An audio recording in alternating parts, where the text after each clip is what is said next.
The first thing Alistair thought about was the money. At 7 that morning, he'd left Palladium and marched to the Citibank ATM on Union Square. The total in his account was $600 and change, even less than he'd figured. If he'd known he'd have to flee the city and disappear, he would have been more economical in his spending. But you couldn't give a poor student $10,000 a month and expect him to be entirely shrewd, even if he's a finance major who's spent 4 years learning how to be shrewd, if nothing else. It seemed appropriate, in light of this, that he wouldn't even get his degree.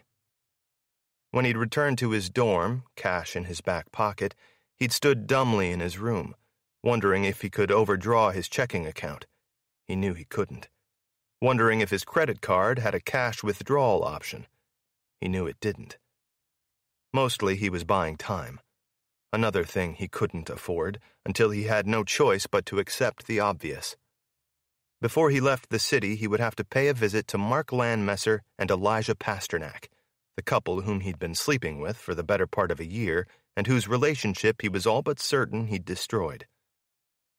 The night before, after cutting his ties with Nikolai and accepting his final payment from him, Alistair had met up with the couple, hoping to mark the end of his dark days with mind-voiding carnality. Mark and Elijah knew little about Alistair's job, but Elijah had proposed going out to honor the occasion. In Elijah's mind, quitting a job was more of a reason to celebrate than getting one, and, given the unseasonably warm May air, Alistair had left his jacket, containing his last $10,000, on their couch. At dinner, though, rather than toasting him, Mark and Elijah fought. Fought like they never had. And after the bill had been paid, Alistair judged it too indelicate to return to their apartment for his cash. He figured he'd go back when the smoke had cleared. But when he returned to his dorm, he found Nikolai on the street, waiting for him, walking back and forth beneath the NYU flag. He told Alistair that the groundskeeper was dead, that they were surely next, and that they needed to vanish immediately. "Keep it on," Nikolai said, referring to Alistair's burner. "I will find you soon. I will come up with a plan. Oh, my friend."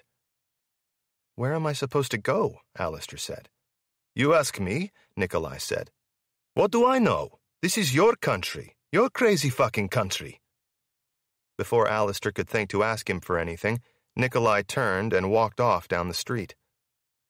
He still hadn't decided where he'd go. Their boss, Herve, had extended his operation far and wide, and he had people everywhere. Alistair's plan was to get on a Greyhound to California and get off at whatever place seemed halfway suitable for lying low. But no matter where he got off, he would need, he was sure, more than $600 in change. He paced his tiny bedroom in Palladium, 5 floors above 14th Street. He checked the time. 8:30. Too soon. He needed to head off any nosiness about his sudden departure, and if he called the men too early and asked after his jacket with undue desperation, they would certainly nose. Plus, having worked barely a day in their lives, Mark and Elijah tended to sleep late. He went to the window and looked up at the sky, into the windows of the office building across the street, down at the sidewalk. The day was bright, the century young, the city rich, the trees abloom. From below came the familiar, indecipherable din of cars, cyclists, buses, workers careering their way east and west, each trailed or preceded by a morning-long shadow, each figure appearing from Alistair's vantage happy, unguilty, free.